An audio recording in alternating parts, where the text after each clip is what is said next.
Hello everyone and welcome to my channel. Come with me on this journey and experience my tales of love, lies, betrayal, and revenge. Each story is from novels I've been writing for the past 5 years, and I've also been looking for creative, non-traditional ways to share my stories.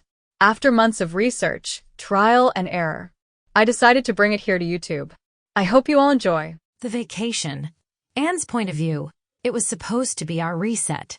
2 tickets to Maui, 1 ocean view suite, and a vow to forget the chaos of the past few months. Work stress, silent dinners, long sighs across the living room. We said this trip would be the fresh start we needed. The first day felt like a promise fulfilled.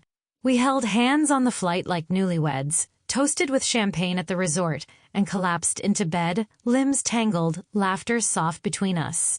The kind of laughter that used to be second nature, not something forced through strained lips.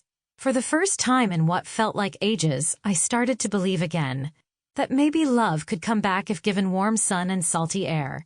On day 2, we rented a convertible, drove the Hana highway with the top down, and fed each other banana bread from a roadside stand.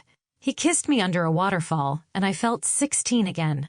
Giddy, breathless, willing to believe that what was cracked could still hold water. The smell of fresh rain, the sound of waves crashing in the distance. It all wrapped around me like a second skin. We took selfies on the cliffs, laughed at our windblown hair, and shared shave ice as the sun dipped low behind the trees. But day 3 was different. He woke up early and left the room without waking me. I found him 2 hours later at the beach bar, eyes glued to his phone. When I slid into the seat beside him, he startled, then smiled too quickly. The corners of his mouth twitching like a man trying to fake ease. Couldn't sleep, he said. Jet lag? I offered, hopeful. Yeah, something like that. That night, he barely touched his food.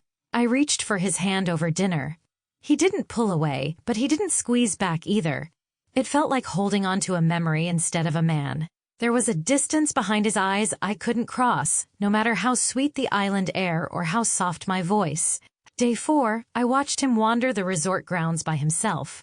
Every time I looked up, he was just gone, disappearing for hours without explanation. When I asked him if something was wrong, he shook his head and kissed my forehead like I was a child with no right to ask questions.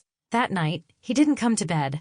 And on the 5th day, I woke up to silence and a folded note resting on the dresser. Anne, I'm sorry, I didn't plan this. I saw her here, and everything came flooding back. I don't know how to explain it. I didn't come here looking for her, but now that she's here, I have to see where this goes. You don't deserve this. I know that. I'm sorry I wasn't braver or kinder. I hope one day you'll forgive me. David, her name was Alyssa. I knew the moment I read the note. The ex who'd broken him years before we met. The one who'd left without a word and somehow became his gold standard of heartbreak. He told me about her once, after too many drinks and too little sleep. I never thought I'd have to compete with her ghost, let alone the real thing. I sat there for hours, trying to cry but too numb to feel anything. My mind drifted memories playing like old home movies, flickering, unstable, out of order. Our first date. The night he said he loved me. That snowstorm when we stayed up talking until dawn. I thought of all the times I'd forgiven his distance, chalked to work or stress, never daring to believe that maybe his heart had never fully been mine. Then something clicked. It wasn't grief. It was clarity. He didn't just walk away from me. He released me. So I stayed. That evening, I went to the luau we'd booked. Alone. I drank the Mai Tai that was supposed to be his. I danced barefoot in the sand with strangers who knew nothing of my unraveling. I laughed, loud and full, like I hadn't in years. The drums vibrated in my chest, the fire twirled in the performer's hands, and for a few stolen hours I forgot I had been left at all. And when I finally let myself cry, it wasn't because I missed him. It was because I finally saw how long I'd been settling. The next few days were mine. I booked the spa package we said was too expensive. I let a masseuse knead months of tension out of my back and whispered truths I hadn't spoken aloud. I went snorkeling and swam with sea turtles. I hiked trails I'd never imagined I'd walk alone. I watched the sunset from our balcony, wrapped in one of his forgotten shirts, sipping wine and feeling more whole than I had when he was beside me. I even made a friend. An older woman named Carmen who was traveling alone after divorcing her husband of 35 years. We met on the beach and shared a sun umbrella and small talk until it turned into real talk. "He left me for someone younger," she said over lunch. "I came here to grieve. But you know what I found instead?" Myself, I smiled, lifting my glass to hers. "To being left behind and surviving anyway." She grinned. "No, sweetheart, to being left behind and thriving." Carmen and I exchanged numbers. She lived in Santa Fe, painted watercolors, and sent postcards with affirmations on them. We promised to meet again one day, somewhere warm and wild. When the day of my return flight arrived, I packed lightly. Left behind the shirt, the couple's photos, the bracelet he bought me in Lahaina. They felt like souvenirs from someone else's story. As the plane lifted off, I didn't look back. I didn't need to. Because somewhere between being abandoned and choosing to stay, I realized I'd found the one thing that mattered most. Me. The aftermath, Anne's point of view. Back home, the silence of our apartment was louder than I remembered. It wrapped around me like a heavy blanket, suffocating and thick. His scent lingered on his side of the bed, faint traces of cedarwood, and the cologne he wore when he still tried. But I didn't sleep there. I moved to the guest room that first night, pulling the door closed behind me like a final breath. By the second day, I'd packed his remaining things into boxes and left them by the front door. Shirts still smelled like ocean air, sandals with grains of Maui sand still caught in the soles. I didn't cry. I didn't scream. I just taped the boxes shut. On the third, I called a lawyer. Filing for divorce wasn't a decision made out of rage or revenge. It was made out of clarity. It was quiet and still and certain. I told my attorney, "I don't need to know what happens with him and her. I just need out." He tried calling once. The phone lit up with his name in the middle of a Tuesday afternoon. I watched it ring, let it go to voicemail. 2 weeks later, he left a message. He said he made a mistake, that he was confused, that Alyssa wasn't who he remembered, that he couldn't believe he walked away like that, that I didn't deserve it. He was right about that last part. I didn't respond. I didn't need to. The next few months were brutal, not because I missed him, but because I had to relearn how to be alone. It's one thing to be lonely next to someone, but solitude is different. It's real, raw, honest. I ate dinner by myself and hated it at first. The sound of my fork against the plate echoed too loud. I missed the sound of shared silence, the clink of glasses, even the routine sighs that used to fill the space. I slept in the middle of the bed and cried on some nights. Not for him, but for the girl who believed that loving someone was enough to make them stay. I ran into mutual friends who tilted their heads and said, "I heard what happened. Are you okay?" And I'd smile politely and say, "I will be." And I was. Slowly, I started going to therapy. At first, I barely spoke, but with time, I peeled back the layers. My therapist asked me once, "When was the last time you chose yourself?" And I had no answer. That silence told me everything I needed to know. I joined a yoga class, the kind that made me feel like my body could stretch further than my pain. I took myself to brunch with a book and sat at a table for one like it was a throne, not a sentence. I changed the paint in the living room, traded our dark, moody curtains for sunshine-colored ones that bathed the space in golden morning light. I gave away the expensive wine glasses we got as wedding gifts and replaced them with a mismatched, colorful set that made me smile. I found joy in little things. Cooking dinner barefoot with music blasting through the speakers. Laughing until I cried at rom-coms without anyone judging me. Baking cookies at midnight just because I wanted to. Saying yes to spontaneous weekend trips with girlfriends. To hiking trails we used to say we'd explore but never did. To dancing at small concerts in the park. To sipping coffee slowly on quiet mornings, wrapped in a blanket with no timeline and no pressure. I reclaimed silence, not as loneliness, but as peace. And when the divorce papers came back finalized, I didn't cry. I didn't stare out the window or crumble to the floor like in the movies. I bought myself flowers, lit my favorite lavender candle, poured a glass of red wine, and toasted to the woman who crawled through heartbreak and found herself on the other side. To the version of me that rose from ashes no one else saw. That showed up for herself day after day, even when the world didn't. Now, a year later, I no longer think of him every day. His face isn't the first thing I see when I wake up. His voice doesn't echo in the back of my mind. When I do think of him, it's just a flicker. A faint shadow passing across the edge of my memory. Not painful, not sharp. Just gone, a reminder of who I was and how far I've come. He left me in paradise to chase a memory, a woman who existed only in the golden haze of nostalgia. But I stayed. I stayed long enough to find something deeper than survival. I rebuilt. I became something better than what we ever were. Free, whole, me, full circle, Anne's point of view. It had been 13 months since Maui. 13 months since I was left on an island with nothing but a crumpled note and a bleeding heart. Now I walked into my favorite cafe, warm lighting, soft jazz, the scent of espresso and almond croissants dancing through the air, with my fingers laced through someone else's. His name was Julian. Julian had the kind of presence that soothed without trying, ocean-colored eyes, a steady voice, and a quiet confidence that never demanded attention but somehow always held mine. We met in a bookstore, two strangers reaching for the same copy of The Art of Loving. We laughed, both insisting the other take it, until the manager offered to order another. Instead, Julian suggested we read it together over coffee.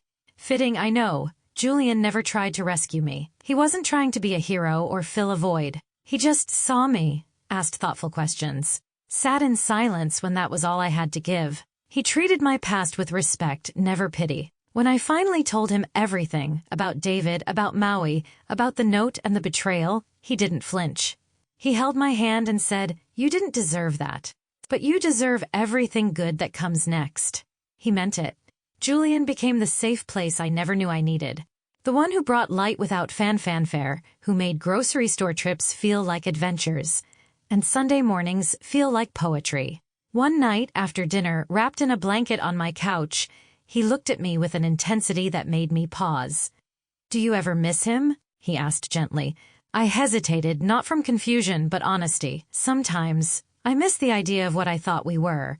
The life I imagined, but not him. "Not really," he nodded, no hint of insecurity. "I'm not here to erase what hurt you. I'm just here to love you better." My throat tightened and I reached for his hand. "And you do." Another time, while we were grocery shopping, he held up two kinds of pasta like he was solving a world crisis. "Rigatoni or pen? Your call determines the fate of dinner, and possibly our future."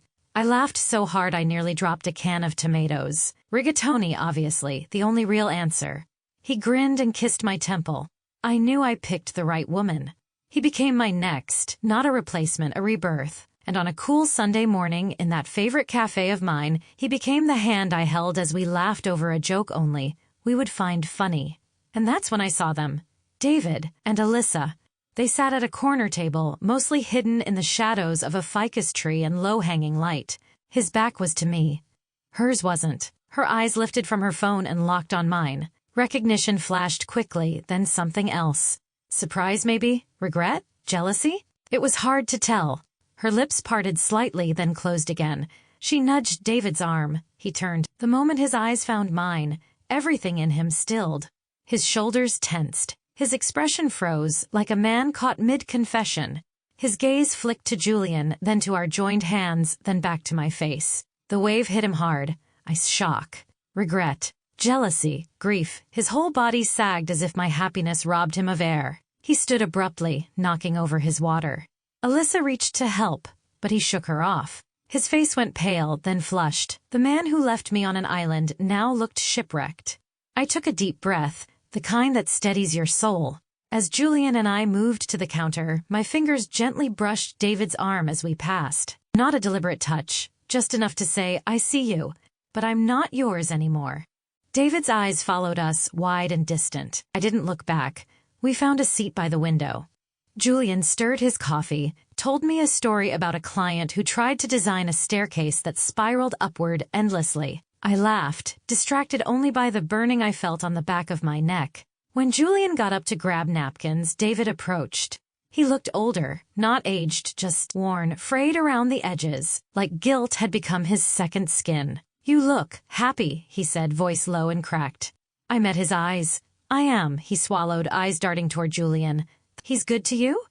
"Better than good. He doesn't leave me in hotel rooms with apology notes." David flinched like I'd slapped him. His hands disappeared into his pockets, a boy again, unsteady and small. "She wasn't what I remembered," he whispered. "It wasn't what I thought it would be." "It never is," I said, "especially when you're chasing a memory." He stared at me, really stared, eyes wet. "I think about you every day." I didn't hesitate. "I don't think about you at all," Julian returned, holding a napkin in one hand and a smile in the other. Without acknowledging David, I turned back to Julian and slipped my hand into his. We picked up our conversation like nothing had happened. David lingered for a moment, eyes full of ghosts. Then he returned to Alyssa, who pretended not to be watching. But I saw her shoulders tense, saw the way she shifted her chair an inch away from him. They didn't speak for the rest of their coffee. When they stood to leave, they didn't hold hands. Later, as Julian and I strolled through the city, the air crisp and the sun soft on our faces, he squeezed my hand. "You okay?" he asked. I looked up at the sky, breathed in deep. "I am, really." There was a pause. "It's wild," I continued, "seeing someone you once loved fall apart in front of you." Julian's grip tightened just slightly. "You were the best thing he ever had." And he threw it away. I smiled at that. A slow, peaceful smile that came from deep within. "No," I said, "he gave it away, and I'm so grateful he did. Because sometimes the most painful goodbyes lead us to the most beautiful beginnings." And mine had ocean-colored eyes and a heart that felt like home. David was a chapter, but Julian, he's the rest of the story. The undoing, David's point of view. It was never supposed to happen like that. I didn't go to Maui to find Alyssa. I went to fix my marriage. At least that's what I told myself when I bought the tickets. Our relationship had been fraying for months, nothing explosive, just a slow, silent unraveling, the kind where you blink one day and realize you're lying next to a stranger. No slam doors or late-night fights, just distance, unsaid words, missed moments. Anne was always trying. She reached for me in small ways, a kiss on the cheek as I left for work, making my favorite dinners, suggesting date nights I always postponed. But I wasn't really there, not fully. Part of me was still elsewhere, somewhere in the past, chasing a ghost I thought I'd buried. Alyssa, my first love. The one who shattered me in my early 20s and disappeared without a goodbye. For years, she was unfinished business, the aching wound I convinced myself had scarred over. I told Anne I was over her, that I was ready, that she was my everything. And I believed it until I saw Alyssa that second morning in Maui. She was walking along the beach like she hadn't aged a day. Hair windswept, laughter spilling out like it never left my ears. I froze. She saw me, and smiled like the universe had brought us back together on purpose. We talked. We laughed. She asked where I was staying, told me she was a few villas down, said she was surprised, but not really. It felt meant to be, she said. I should have walked away, but I didn't. One conversation turned into two, then drinks at the bar. Then long walks under the stars where she told me she regretted how she left, that she thought about me, that she wondered if we could have made it work. And I let myself believe her, because I wanted to, because I didn't want to admit I was bored with myself, that I had everything I ever asked for and still felt unworthy of it, because Anne was light and honesty and effort, and I had grown too used to the comfort of being loved without earning it. So I did the unthinkable. I left my wife. In paradise, with a note. At the time, I convinced myself I was being brave, honest. That Alyssa and I were rekindling something rare, something most people never got the chance to revisit. I thought passion meant risk and nostalgia meant destiny. What I really chased was a fantasy. And the second I stepped inside Alyssa's villa, the dream cracked. We sat in silence. The chemistry I remembered so vividly was dulled, awkward. She smiled, but it didn't reach her eyes. We tried to talk, tried to kiss, but it felt like trying to relive a scene from a movie we'd both outgrown. Forced, hollow. She wasn't the girl I remembered, and I wasn't the boy she once left behind. It wasn't long before the realization hit me like a rogue wave. I had given up something real for something that had never been more than an illusion. I didn't just lose Anne, I threw her away. And when I checked our hotel room, she was already gone. No message, no rage, just gone. Friends later told me she stayed in Maui. That she visited local cafes, went hiking, even danced barefoot at a luau. They said she looked free, that she glowed. And me, I felt like I was sinking. I didn't call. I didn't write. Not because I didn't want to, but because I knew I didn't deserve to. When the divorce papers came, they were clean and quiet. No drama, no vindication, just the unmistakable finality of someone who had already mourned and moved on. Still, I waited, foolishly. I thought maybe she'd reach out, that maybe she'd want closure, that I'd get a second chance to explain myself. She didn't. Alyssa and I lasted 6 months. It unraveled quickly. We couldn't stop comparing each other to who we used to be. Every kiss felt borrowed. Every silence was deafening. Eventually, she packed her things and left. I didn't chase her. After that, I moved into a small apartment. Sparse furniture. No framed photos. Just space and emptiness. I started therapy. I needed to face myself, finally. My own patterns. The way I had made love a thing I could abandon when it stopped feeling new. I sat in that office every Tuesday at 6 p.m. and dismantled the version of me who thought passion excused cowardice. I tried to rebuild, but nothing filled the hollow space where Anne used to be. I kept her name in my phone, never deleted it. I'd scroll past it, not even meaning to, and feel a weight drop in my chest. Sometimes I'd play her old voicemails, just to hear her voice. The way she laughed at the end of a sentence. The way she said, "Call me back when you can," like it was the most casual thing in the world. And then, one random Sunday, I went to a cafe with Alyssa, trying again to revive something that wasn't worth resuscitating. And there she was, Anne. She walked in like light followed her. She wasn't just beautiful, she was peaceful. Effortless in the way that only someone who's fought for their joy can be. And the man beside her, he looked at her the way I used to. Before I forgot how. And worse, she looked back at him the same way. That used to be me. I stood too quickly. Knocked over a glass. Alyssa reached for me, but I brushed her off. I couldn't breathe. I couldn't think. It was like watching the life I once had walk past me in high definition. Her smile, her laugh, her hand in his, I saw it all. When I approached her, God, I don't even know why I did, she looked at me like I was a stranger. "You look happy," I said. "I am," she replied. I asked if he was good to her. She said, "Better than good. He doesn't leave me in hotel rooms with apology notes." I flinched. I told her Alyssa wasn't who I thought she'd be. That it wasn't what I expected. She nodded like she already knew. No one ever is, especially the ones who haunt us. I looked at her then. Really looked. She was beyond me now. Not just in love with someone else, but rebuilt. Evolved. "I think about you every day," I confessed. She didn't even blink. "I don't think about you at all." And that was it. That was the end of whatever thread I thought still connected us. Julian came back with napkins. She turned to him like I'd never interrupted. And that's when I realized it wasn't just that I had lost her. It was that she had let me go. Later, I watched them leave, hands entwined, laughter soft between them. And I sat there, surrounded by everything I thought I wanted, mourning not just Anne, but the man I could have been if I had chosen differently. The man I could have become if I'd stayed. She had been the best thing in my life. And I had walked away from her, all for a memory. And now that memory is all I have left. A mirror I didn't expect. Alyssa's point of view. Maui wasn't about David. It was about me. A reset, a distraction, an escape. 3 months before I booked the flight, my engagement had ended. 5 years with a man who made promises he couldn't keep. On the surface, our breakup looked mature, amicable even. But behind the curated social media captions and farewell brunches with mutual friends, it had been ugly, exhausting. A slow disintegration of compatibility, trust, and patience. So I left, alone, no girlfriend getaway, no family vacation. Just me and a suitcase filled with too many swimsuits and not enough certainty. I hoped the ocean could pull some of the bitterness out of me. I wanted to disappear into sunsets and salt water, to remember who I was before love started feeling like a battlefield. What I didn't expect was to see David. He looked the same and yet entirely different, older in the eyes, slower in his movements. Like someone who'd been carrying a burden for too long.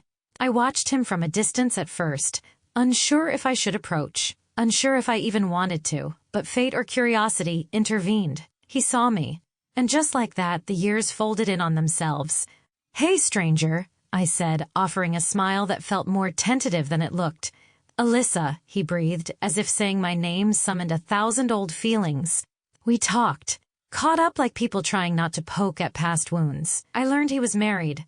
I saw the ring. But I also saw the weight in his shoulders when he said her name. Anne. He said it gently but not with joy. It was like saying her name reminded him of how far he'd drifted from her. Still, I didn't expect him to come back. Not with bags in hand. Not with guilt crawling across his face like vines. Not with the silent admission that he had made a choice he couldn't take back. He didn't explain. I didn't ask. I just stepped aside and let him in, not because I wanted him, but because part of me thought maybe we could give our story a better ending than the one I left him with years ago. We tried, but the truth is we were chasing a ghost, two people trying to recreate a feeling that only ever existed in memory. He looked at me across the dinner table like he was trying to convince himself he'd made the right decision. I smiled back like I was trying to believe it too. It was awkward, forced, like trying to squeeze into a dress that used to fit, refusing to accept that it doesn't anymore. I knew it in my bones after the first week. This wasn't love. This was penance. Still we kept going. Out of pride, out of guilt, out of the hope that maybe if we just tried hard enough, we could pretend the wreckage behind us didn't exist. Months passed. Smiles grew fewer. Silences grew longer. One night, after too much wine and too little honesty, I looked at him and asked the question I'd been burying. Do you think we ever stood a chance? He stared at his plate for a long time before answering. Back then, maybe, but not now. Not like this. I nodded. I think I wanted to believe we were soulmates, but maybe we were just two people who couldn't let go. There was no anger, no shouting, just the quiet crumble of something that had been fragile from the start. He moved out the next week. I went back to therapy, and that was that. I didn't hear from him again, not in any real way. Occasionally, we'd bump into each other at a bookstore or a late-night grocery run, nodding like ghosts acknowledging a shared past. But I knew one thing for certain. He never got over Anne. He never even tried. She was always in the room with us, even when she wasn't. Her name hovered unspoken in every corner, her memory threaded through every silence. And I couldn't compete with that. I didn't want to. Then came the cafe. It was a Sunday. The kind of day that pretends to be peaceful until it isn't. David invited me to grab coffee. He said he wanted to talk. I agreed, more out of curiosity than hope. We chose a cozy cafe tucked between flower shops and used bookstores. The kind of place where everything smells like cinnamon and distant dreams. I was stirring honey into my tea when I felt it, the shift in his posture, the sharp inhale. I looked up, and there she was, Anne. She walked in like peace personified, effortless, glowing. Like Maui had never touched her pain or maybe had healed it completely. And the man beside her, Julian, I would later overhear, held her hand with the kind of reverence I didn't know still existed. She didn't just look happy. She looked whole. David turned white, his jaw clenched, his hand trembled around his cup. I didn't say anything. Just watched him fall apart quietly like I had so many months before. He stood, spilled water, knocked into a chair. She walked past us, brushing his arm with a grace that said, I see you, but I've outgrown you. And I realized in that moment that she had never been the one left behind. He was, we both were. She spoke to him briefly. Her words were firm but kind. And when she said she didn't think about him anymore, I watched a piece of him break that might never heal. And I didn't comfort him. Because for the first time in years, I wasn't his soft place to land. I wasn't his healer, his second chance, or his distraction. I was just a woman who made a mistake with a man still in love with someone else. When they left the cafe, she laughed at something Julian whispered. David couldn't stop staring at the door. She's really gone, he said quietly. I didn't answer. I didn't need to. He knew. Later, walking alone along the shoreline, I thought about how easy it had been to blame Anne. To think she'd been the obstacle between me and some happily ever after. But the truth was, she wasn't the problem. She was the standard. The kind of woman you only get once if you're lucky, and only keep if you're worthy. And David hadn't been, neither had I. We were lessons in each other's stories. Roadblocks, missteps. She was the destination we both mistook as a detour. I don't hate him. I don't hate myself. But I do feel something new, a deep, humbling sense of gratitude. Because sometimes, being the one who gets left isn't a punishment. It's a redirection. And sometimes, being the one who does the leaving means you lose more than you gain. Anne got her peace, David got his regret, and me? I finally saw myself clearly in a mirror I didn't expect. What was and what is. Anne's point of view, 5 years later. The morning light spills into the kitchen through gauzy curtains, golden and warm, coating everything in soft hues of peace. It dances across the tile floor, touches the edges of the marble countertop, and catches in the tousled curls of my 3-year-old son, Ezra, who is currently perched on the kitchen island with pancake batter smeared on his cheek. Julian, barefoot and smiling, is standing at the stove flipping pancakes like a professional. He glances back over his shoulder and winks at me. Chef Ezra is in charge today, he says. Ezra giggles, waving his spatula. I'm the boss of pancakes. And just like that, the world feels whole. If someone had told me 5 years ago that this would be my life, I might have laughed. Or cried. Or maybe both. Back then, I was a woman left behind. Abandoned in paradise, heart in pieces, dignity hanging by a thread. I'd gone to Maui with a husband and came home with nothing but a folded note and the echo of betrayal. A note that tried to make sense of something senseless. A note that said, I have to see where this goes. I remember standing barefoot on the hotel balcony the night he left, staring at the horizon, wondering if the pain would ever loosen its grip. Wondering if I'd ever laugh again without bitterness behind it, or sleep without tears soaking my pillow. But pain has a way of transforming you. It doesn't ask for permission. It doesn't come gently. But it leaves behind lessons that love sometimes forgets to teach. Julian came into my life not like a knight charging into battle, but like the sunrise, quiet, patient, impossible to ignore. I met him on my final morning in Maui. He was drinking coffee outside the little cafe I had grown attached to in my days of solitude. We struck up a conversation about the book I was reading, The Alchemist. It's about a journey, he said, eyes kind and curious, but also about finding treasure in places you never thought to look. I smiled then, for real, maybe for the first time in weeks. We didn't fall in love that day, but we did exchange numbers. And over the next few months, there were phone calls that stretched into the night, video chats over dinner, postcards from his architectural projects across the world. He was in London, then Singapore, then finally back in New York. And when he asked if I wanted to meet again in person, I said yes. It wasn't easy. I was still healing. Still learning how to trust again, to let someone in without fear that they'd disappear the moment the light shifted.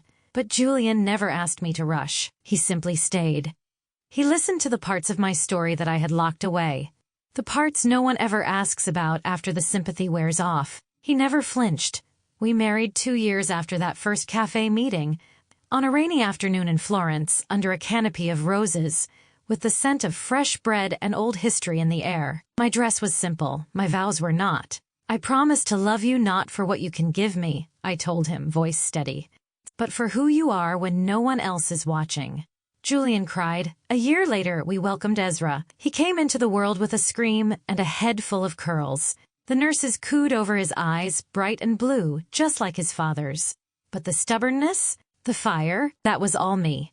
Ezra changed everything. Suddenly, it wasn't just about healing. It was about building. About creating a home where love wasn't a luxury, but a given. Where laughter echoed in the hallways and forgiveness wasn't earned. It was extended without question. Our mornings are loud. Our nights are tender. Our lives are imperfect and sacred all at once. Sometimes when the house is quiet and Julian's arm is wrapped around me in bed, I let myself remember what came before. David, the boy who promised me the world but got lost in the memory of another. I don't hate him. I don't even resent him. He was who he was, flawed, uncertain, human. I've heard through friends that he struggled after we ended. That he spent a long time trying to put himself back together. Eventually, he met someone new, a teacher, I think. Her name is Lily. I saw a picture once. She looked kind, gentle in a way that probably suits him. I hope she makes him feel seen. Alyssa moved on too. Ironically, she went back to her ex-fiancé, the one she left before her trip to Maui. They married last spring. A friend sent me a photo from the ceremony. She wore a blush dress and looked content. I felt nothing. Not anger, not satisfaction, just peace. Because we were all searching for something back then. And maybe, through all the mess and heartbreak, we finally found it. Julian sets a plate of pancakes in front of me, garnished with strawberries and too many chocolate chips. Ezra squeals proudly. I made it fancy. You made it perfect, I say, scooping him up and kissing his batter-streaked cheek. Julian wraps an arm around my waist, whispering in my ear, "This is our forever." And I believe him, because I know what it's like to be forgotten, to be treated like a stepping stone instead of a destination. I also know what it's like to be chosen. Daily, fully, freely. There's a difference between being left behind and choosing to stay. Back then, I was the woman abandoned in paradise. Now, I'm the woman who built her own. A mother, a wife, a survivor of heartbreak turned curator of joy. I don't walk with bitterness anymore. I walk with gratitude. Because that folded note, that betrayal, it led me here. To a kitchen filled with laughter. To a man who never lets go of my hand. To a little boy who thinks I hung the moon. I'm not left in paradise anymore. I live in it. Every single day. Thank you all for listening. If this story piques your interest and you want to know what happens next, feel free to like and subscribe. Turn on the notification button to be alerted when the next chapter has been posted. Also, leave a comment. I look forward to reading your thoughts, and I will do my best to respond. I'm always open for constructive feedback. Thanks in advance.